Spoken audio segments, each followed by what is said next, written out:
Hi, hello, welcome to our channel. My delight is in education. Today we are going to discuss the 8th July 2021 the Hindu news analysis in Telugu. Without any delay, we move to the first article. New platform maps Pegasus spread. This article comes under GS paper 1 regarding modern history and GS paper 3 under security. ఇదేంటంటే Pegasus అనేది ఒక spyware malware అనమాట. ఇదేంటంటే ఇజ్రాయెల్లో ఉన్న NSO software company అనేది దీన్ని తయారు చేయడం అయితే జరిగింది.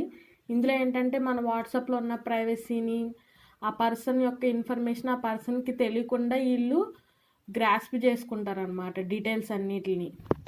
దానికి సంబంధించి ఇప్పుడు ఇది ఎందుకు న్యూస్లోకి వచ్చిందంటే ఆల్రెడీ 2019 నుంచి ఇది న్యూస్లో ఉంది. ఇప్పుడు న్యూస్లోకి రావడానికి కారణం ఏంటంటే అమ్నిస్టీ ఇంటర్నేషనల్ ఇదేంటంటే హ్యూమన్ రైట్స్కి సంబంధించింది ఇంటర్నేషనల్ పరంగా. వాళ్ళు మన ఇండియాకి కొన్ని జాగ్రత్తలు అయితే చెప్పడం జరిగింది. ఈ భీమా కొరేగాన్ వారికి సంబంధించి నిన్న న్యూస్ చూసాం కదా, ఫాదర్ స్టాన్ స్వామి అనే అతను చనిపోయారు కదా హార్ట్ అటాక్ వచ్చి. ఆ కేసుకి సంబంధించి ఎవరెవరైతే అరెస్ట్ అయ్యారో వాళ్ళ మీద ఈ ఎన్ఎస్ఓ సాఫ్ట్వేర్ కంపెనీ తయారు చేసిన పెగాసిస్ అనేది వాళ్ళ మీద స్పైయింగ్ అయితే చేస్తుంది. అండ్ ఇండియాకి సంబంధించిన కొన్ని యాక్టివిస్ట్ గ్రూప్స్ మీద, లాయర్స్ మీద, కొన్ని ఆఫీసర్స్ మీద స్పైయింగ్ అయితే చేస్తుందని చెప్పి అమ్నిస్టీ మన ఇండియాకి జాగ్రత్తలు అయితే చెప్పింది. ఎన్ఐఏ ఎవరైతే ఈ కేసుని డీల్ చేస్తున్నారో ఆ ఎన్ఐఏ వాళ్ళని దీని మీద కూడా ఒక కన్నేసి ఉంచమని చెప్పడం అయితే జరిగింది. ఇది ఈ ఆర్టికల్కి సంబంధించి. This was regarding this article. Now we're moving to the next article. Taliban attack Afghan provincial capital. This article comes under GS paper 2 under IR. ఈ ఆర్టికల్ వచ్చేసి తాలిబాన్ అనేవాళ్ళు ఆఫ్ఘనిస్తాన్లో అటాక్స్ చేస్తున్నారు. అదేంటంటే బాగ్దీస్ యొక్క క్యాపిటల్ అయిన క్వాలాయిన్ నావ్లో అటాక్ చేసి అది క్యాప్చర్ చేసుకోవడం అయితే జరిగింది. ఇదేంటంటే మనకి ఆఫ్ఘన్ పీస్ డీల్ అని ఒకటి ఉంది. అదేంటంటే government of USA and Talibans మధ్యలో జరిగింది. దానికి సంబంధించి యూఎస్ఏ ఏం చెప్పిందంటే ఆఫ్ఘనిస్తాన్లో ఉన్న దాని యొక్క ట్రూప్స్, మిలిటరీ ట్రూప్స్ అన్నిటిని సెప్టెంబర్ 11, 2021 కల్లా మొత్తం అంతా వెనక్కి తీసుకెళ్ళిపోతాం యూఎస్ఏకి అని చెప్పడం అయితే జరిగింది. ఇప్పుడు చూసుకుంటే ఇప్పుడు దాకా వచ్చి ఆల్మోస్ట్ 90% ట్రూప్స్ అన్నీ యూఎస్ఏ వెళ్ళిపోవడం జరిగిపోయింది. సో ఇదే సమయం తాలిబాన్స్కి అటాక్ చేయడానికి. సో అక్కడ ఎలాంటి ట్రూప్స్ లేవు కాబట్టి వాళ్ళకి ఈజీగా అటాక్ చేయడానికి అవకాశం ఉంది. అందుకని ఇప్పుడు ఆఫ్ఘన్లో మొత్తం అంతా అటాక్స్ చేసి ప్లేసెస్ అనేవి ఆక్రమించుకుంటున్నారు. సో దానికి సంబంధించే ఈ article. Now we're moving to the next article. IMF International Monetary Fund chief warns of US inflation risk. This article comes under International Relations. ఈ ఆర్టికల్లో మనం చూసుకుంటే యూఎస్ఏలో ఇన్ఫ్లేషన్ అనేది పెరుగుతుంది, దానికి సంబంధించి సరైన చర్యలు తీసుకోమని ఐఎంఎఫ్ యూఎస్ఏకి వార్నింగ్ ఇవ్వడం అయితే జరిగింది. ఇదేంటి ఇన్ఫ్లేషన్ అనేది ఎలా ఇంక్రీజ్ అయింది ఏంటనేది మనం చూద్దాం. జో బిడెన్ గవర్నమెంట్ వచ్చాక ఆయన $1,000,000,000,000 ప్లాన్స్ అనేవి, స్కీమ్స్ అనేవి తీసుకొచ్చాడు ఆ కంట్రీలో. ఓల్డ్ పీపుల్కి అండ్ డిసేబుల్డ్ పీపుల్కి సర్వీస్ అందించడం, హోమ్ ట్యూషన్స్ పెట్టించడం, ఇన్ఫ్రాస్ట్రక్చర్ డెవలప్ చేయడం, ఇలాగా గవర్నమెంట్ అనేది స్పెండింగ్ మోర్ మనీ అనమాట. దానివల్ల ఇన్ఫ్లేషన్ అనేది పెరిగిపోద్ది. ఇదంతా ఎందుకు చేశారంటే ఎకనామిక్ గ్రోత్ని రివైవల్ చేయడానికి చేశారు. ఎప్పుడైతే బయట మనీ ఎక్కువ ఉంటుందో దానివల్ల ఏంటి అంటే డిమాండ్ పెరిగిద్ది అండ్ మళ్ళీ ఫ్యాక్టరీస్ అన్నీ తయారు చేస్తే ప్రొడక్షన్స్. కాకపోతే ఇక్కడ ప్రాబ్లం ఏంటంటే ఇన్ఫ్లేషన్ వచ్చింది కాబట్టి కాస్ట్ అనేది కూడా ఇంక్రీజ్ అయ్యిద్ది. ఓవర్గా కాస్ట్ ఇంక్రీజ్ అయితే పూర్ పీపుల్ అక్కడ ఉన్న బిలో పవర్టీ లైన్లో ఉన్న వాళ్ళకి మాల్ న్యూట్రిషన్ ఇవన్నీ పెరిగిపోతాయి, ఫుడ్ ఇన్సెక్యూరిటీస్ అనేవి పెరిగిపోతాయి.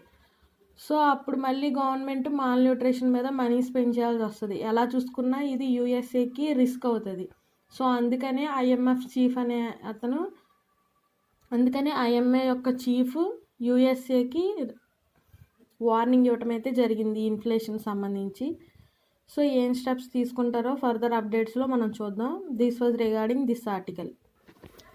Now we're moving to the next article. Fitch cuts GDP gross domestic product growth estimate to 10% on slower recovery. This article comes under economy GS paper 3. ఈ ఆర్టికల్లో చూసుకుంటే మనకి ఫిచ్ అనే ఒకటి ఇంటర్నేషనల్ క్రెడిట్ రేటింగ్ ఏజెన్సీ అనేది GDP యొక్క growth rate అనేది పడిపోయింది అని చెప్పి ఒక రిపోర్ట్ అయితే తీసుకొచ్చింది. లాస్ట్ టైం చూసుకుంటే అది 12.8% ఉంది. బట్ ఇప్పుడు 2021-2022 ప్రకారం చూసుకుంటే 10%కి పడిపోయింది. ఇదంతా ఎందుకంటే స్లోవర్ ఎకానమిక్ రికవరీ వల్ల, ఈ పోస్ట్ కోవిడ్-19 కండిషన్స్ వల్ల చాలా రిస్ట్రిక్షన్స్ పడ్డాయి ఎకానమీలో. దానికి సంబంధించి ఎంఎస్ఎంఈస్ షట్ డౌన్స్ చేయడం, జాబ్స్ తగ్గించుకోవడం, మొబిలిటీ రిస్ట్రిక్షన్స్, మెడికల్ ఎక్స్చేంజెస్, వీటన్నిటి వల్ల ఈ నాన్ ప్రాఫిటింగ్ అసెట్స్ అనేవి బ్యాంక్లో కూడా ఇంక్రీజ్ అయిపోయినాయి.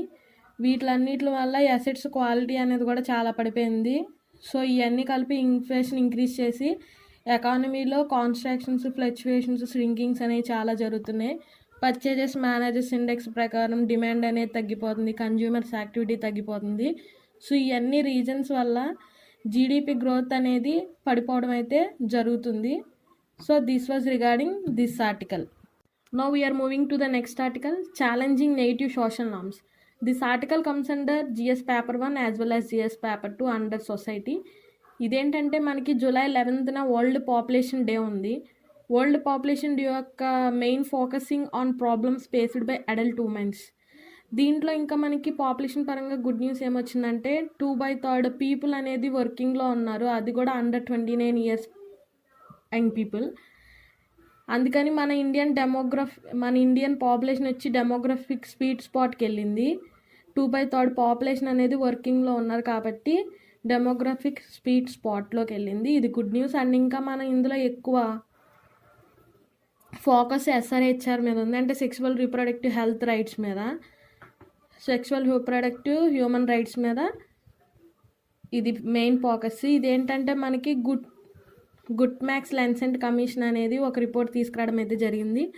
దానికి సంబంధించి ఎవరైతే అడల్ట్ ఉమెన్ ఉన్నారో వాళ్ళు సైకలాజికల్గా, ఎమోషనల్గా చాలా పెయిన్ అయితే ఫీల్ అవుతున్నారని చెప్పడం అయితే జరిగింది. అండ్ సోషల్ వెల్బీయింగ్ కూడా వాళ్ళకి చాలా తక్కువ ఉంది, వాళ్ళ మీద చాలా ఇంపాక్ట్ అనేది ఉంది, వాళ్ళ మీద చాలా అగత్యాలు జరుగుతుంది. దీనికి సంబంధించి కొన్ని నార్మ్స్ అయితే తీసుకురావాలని చెప్పి డిస్కస్ చేస్తున్నారు. దానికి సంబంధించి మనకి మైట్ బి July 11th ఎలాగో అకేషన్ ఉంది కాబట్టి ఫర్దర్గా అప్డేట్స్ ఇవ్వచ్చు, మనం అప్పుడు దాని గురించి డీటెయిల్గా తెలుసుకుందాం.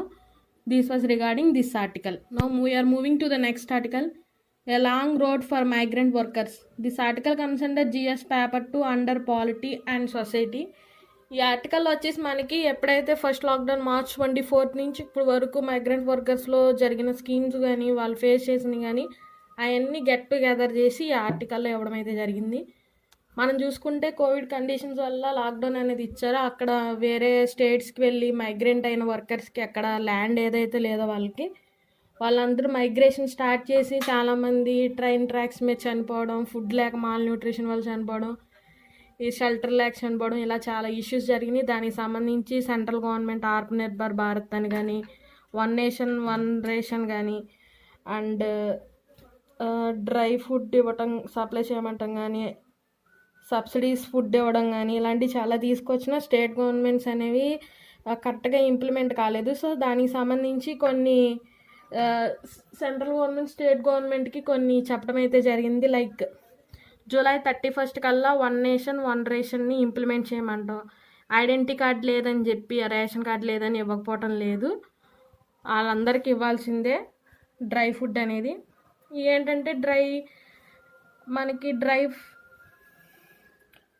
డ్రై రేషన్ అంటే ఏంటంటే పప్పు దినుసులు లైక్ పప్పు, అన్నం, బియ్యం ఇవన్నీ డ్రై రేషన్లో వస్తుంది. ఆత్మనిర్భర్ భారత్ స్కీమ్ కింద వస్తుంది. ఇదంతా ప్రధానమంత్రి కళ్యాణ్ అన్న యోజన కిందకు వస్తాయి, ప్రధానమంత్రి జీవన్ కళ్యాణ్ అన్న యోజన కింద వస్తాయి.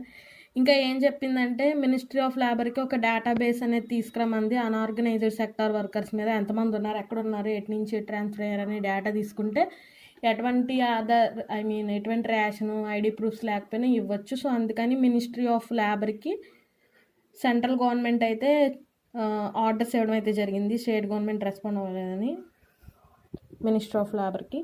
అండ్ నెక్స్ట్ చూసుకుంటే డైరెక్ట్ బెనిఫిషరీ ట్రాన్స్ఫర్స్ గురించి కూడా, అంటే ఫైనాన్షియల్ సపోర్ట్ ఇవ్వడానికి ఈ అన్ని స్కీమ్స్ అనేవి మ్యాండేటరీగా అంటే రాతపూర్వకంగా కాకుండా డిక్లరేటివ్గా అంటే చేసే విధంగా ఉండాలని కూడా, స్ఫూర్తికరంగా ఉండాలని కూడా చెప్పడం జరిగింది. అండ్ స్టేట్ గవర్నమెంట్ సెంట్రల్ గవర్నమెంట్కి క్లోజ్గా ప్రావగణించాలని అంటే సపోర్ట్ చేయాలని చెప్పడం అయితే జరిగింది. So this was regarding this article.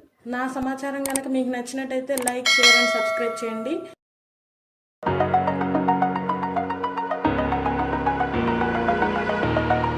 Over the edge, feel like I'm floating through